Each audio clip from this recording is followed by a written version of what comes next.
उसमें किन मुख्य बिंदुओं को जो है लोगों तक पहुंचाने की बात की है?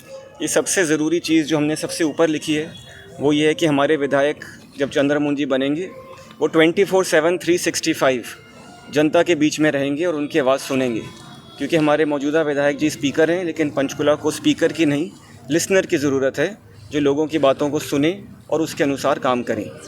और सबसे इम्पॉर्टेंट मुद्दा जो हमने हाईलाइट किया है पॉइंट नंबर 2 पे, वो ये है कि जो झुरी वाला डंप है, जिसके बारे में हम खुद भी बोल रखे हैं, वहाँ के रेजिडेंट्स भी परेशान हैं और भारतीय जनता पार्टी को छोड़कर बाकी सब पार्टी ने जिसको हटाने का वादा भी किया है, वो हम प्रायोरिटी से हटाएंगे और उस झुरी वाला को दोबारा से फॉरेस्ट एरिया बनाएंगे।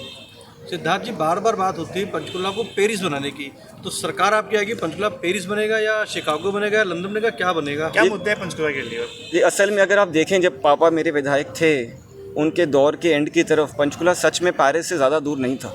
जो मुद्दे हम आज देख रहे हैं, जो हालत हम आज देख रहे हैं, सड़कों की, स्ट्रे एनिमल्स की, बेरोज़गारी की, सीवेज वगैरह की, ये सारे मुद्दे मैं तो सुना भी नहीं था अपने बचपन में कि लोगों को मलेरिया हो रहा है, डेंगू हो रहा है, चेन स्नैचिंग हो रही है, क्राइम हो रहा है। आज जो हालात हमारे शहर के हो रहे हैं, जिसमें हम सेफली बाहर सैर करने भी नहीं जा सकते, जिसमें हमारे बेसिक अम्यूनिटीज़ हमें नहीं मिल रहे हैं, इतनी बुरी हालत हो गई है कि कुछ टाइम तो हमें लगेगा पहले पंचकुला को पंचकुला बनाने के लिए, और उसके बाद जैसे पापा ने बोला हम पंचकुला को पेरिस से भी बेहतर बनाएंगे। तो ताक्षी, एक सवाल आपसे है, जो संकल्प पत्र जारी किया गया है, इसमें महिलाओं के लिए काफ़ी कुछ किया गया है, पिंक बसें चलाई जाएंगी, सरकारी बस, इसको जो ऑफिसर जो है महिलाओं के अलग से टाइम दें, आप क्या सोचती है इसको लेकर के? जी, जब मैं और मेरी मदर इन लॉ हम बाहर निकले तो इसी लक्ष्य से हम बाहर निकले कि हमें महिलाओं की आवाज़ बनना है, और इसीलिए हम दोनों ने मिलके इस मैनिफेस्टो में ये सब योजनाएं डलवाई। स्पेशली महिलाओं की आवाज़ बनने के लिए हमने ये डलवाया है कि हर सरकारी ऑफिस और हमारे घर में महिलाओं के लिए अलग से समय होगा जहाँ पे वो आके अपनी आवाज़ और अपने मुद्दे रख सकती हैं। सिद्धार्थ जी, इसको पंचकुला में उद्योग प्लान कर रहे हैं पंजाब की तरफ इंडस्ट्रीज। जी बिल्कुल, हमारा अब आप इंडस्ट्रियल एरिया के हालात देख लीजिए। इंडस्ट्रियल एरिया पंचकुला में कितना पुराना है, कितने सालों से है, लेकिन मोहाली का इंडस्ट्रियल एरिया हमसे आगे क्यों है? पंचकुला में इतने इंडस्ट्रियलिस्ट रहते हैं, लेकिन वो अपने प्लांट्स बद्दी में क्यों लगा रहे हैं? क्योंकि बाकी शहरों में सरकार का सपोर्ट रहता है, बाकी शहरों में इंडस्ट्रियल एरिया की हालात भी ठीक रहते हैं। आज पंचकुला इंडस्ट्रियल एरिया में जो वो फ्लाईओवर बना है, उसकी वजह से आधा इंडस्ट्रियल एरिया तो फ्लडेड हो रखा है। सड़कों की हालत इतनी ख़राब है, व्यापारियों को, बिज़नेस ओनर्स को, इंडस्ट्रियलिस्ट को परेशान कर रखे हैं। और इंडस्ट्रियल एरिया की पॉलिसीज़ जो आज हैं वो बहुत रिस्ट्रिक्टिव हैं। खुद के लोगों के जो प्लॉट है उसमें जो इंडस्ट्री वो लगाना चाह रहे हैं वो लगा नहीं पा रहे।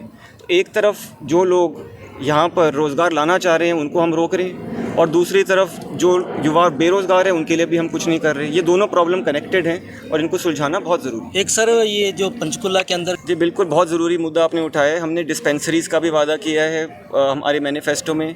हमने बरवाला में बोला है कि हम 100 बेड का मल्टी स्पेशलिटी हॉस्पिटल बनाएंगे, और ख़ासकर जो हमारे बुज़ुर्ग हैं उनके लिए हम एट होम मेडिकल फैसिलिटी बनाएंगे। क्योंकि जब हम गांव में जा रहे हैं, हम लोगों से यही सुन रहे हैं कि हमारे गांव से हॉस्पिटल जाने तक में भी बहुत लोगों को तकलीफ़ आती है और बहुत लोगों की हालात उसी दौरान में ही ख़राब हो जाती है। एक पॉइंट है मनसा देवी मंदिर का, माता मनसा देवी मंदिर क्या है, होलिस्टिक मंदिर है, और उसके एरिया में काफ़ी सारी शराब की दुकान, मांस मदिरे की दुकानें भी हैं। खुली हुई है। इसके ऊपर जो मैनिफेस्टो आपका जारी है उसमें कुछ भी नहीं लिखा गया है।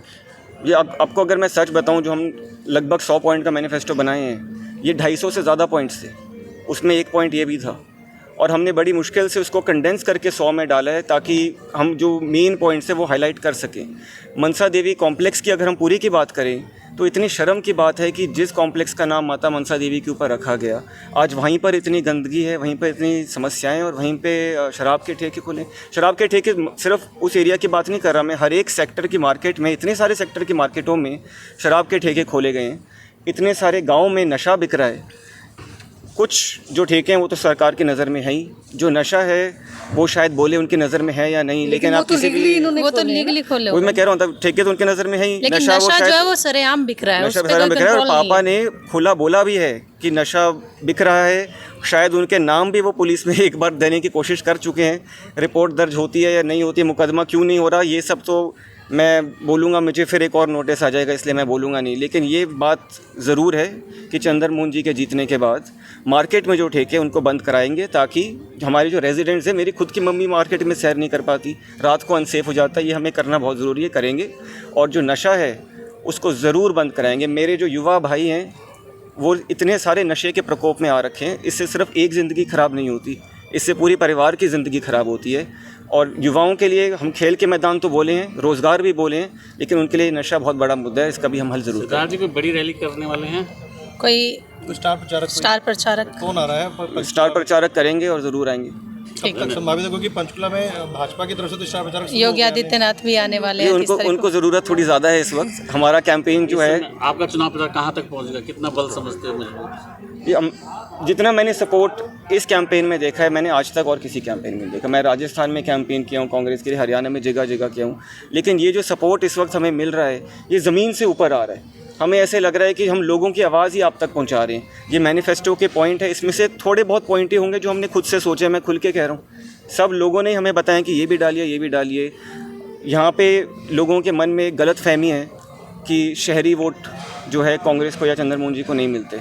आज के हालात ये नहीं, शहर में, कॉलोनी में, आशियानों में, सोसाइटीज़ में, गाँव में, बरवाला में, हर जगह से हमें सपोर्ट मिल रहा है और बहुत ज़्यादा सपोर्ट मिल रहा है। Thank you.